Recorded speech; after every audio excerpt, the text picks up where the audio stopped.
नाजरीन, दो सीनियर जजेस के इस्तीफे, चीफ ऑफ डिफेंस फोर्सेस के ओहदे का नोटिफिकेशन और ऑपोजिशन का तहरीक चलाने का ऐलान। यानी आज का दिन खबरों के लिहाज से धमाकेदार रहा, क्योंकि 27वीं आईनी तरमीम के असरात अब खुलकर सामने आने लगे हैं। बात करते हैं इस्तीफों से मुतल्लिक, तो सुप्रीम कोर्ट के सीनियर तरीन जजेस जस्टिस मंसूर अली शाह और जस्टिस अतर मिनल्ला ने तरमीम के मंजूर होते ही अपने इस्तीफे सदर मुमलिकत को भिजवा दिए।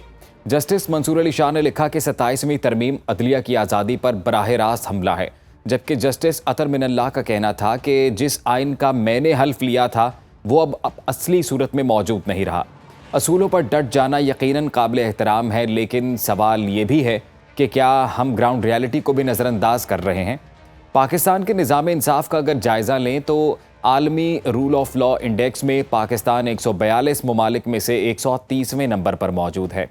मुल्की अदालतों में 23 लाख से ज़ायद केसेस ज़ेर इल्तवा हैं और सिर्फ सुप्रीम कोर्ट में 54,000 मुकदमात पेंडिंग हैं।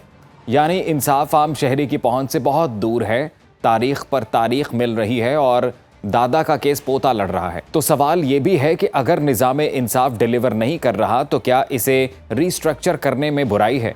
आईनी अदालत का तस्वुर काफ़ी पुराना है।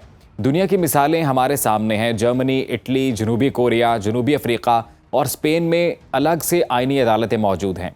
और नतीजा ये कि Germany rule of law index में 5वें नंबर पर है, जनूबी कोरिया 19वें और इटली 34वें नंबर पर, जबकि हम अब भी 130वें नंबर पर खड़े हैं। अगर आईनी अदालत सुप्रीम कोर्ट से सियासी बोझ कम करके इसे असल किरदार बतौर अपील कोर्ट देने जा रही है और आम शहरी को तेज इंसाफ मिलने की उम्मीद पैदा हो रही है, तो फिर इसमें बुराई क्या है।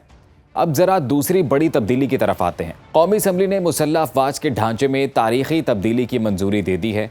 एक नया ओहदा तख्लीक किया गया है, चीफ ऑफ डिफेंस फोर्सेस, जिसके नोटिफिकेशन के बाद आर्मी चीफ की मुद्दत मुलाजमत सिरे नौ शुरू होगी, जबकि chairman joint chiefs of staff committee का ओहदा जनरल साहिर शमशाद की रिटायरमेंट के बाद ख़त्म कर दिया जाएगा। वजारत दिफा के मुताबिक इस तब्दीली से तीनों अफवाज के दरमियान राबता, कमांड एंड ऑपरेशनल हम आहंगी मजीद मजबूत होगी। ज़रा ये बताते हैं कि ये रीस्ट्रक्चरिंग दरअसल हालिया पाक भारत मुख्तसर जंग के तजुर्बे के बाद सामने आई, जब यह महसूस किया गया कि दिफाई निज़ाम को नए दौर के तकाज़ों से हम आहंग करने की ज़रूरत है।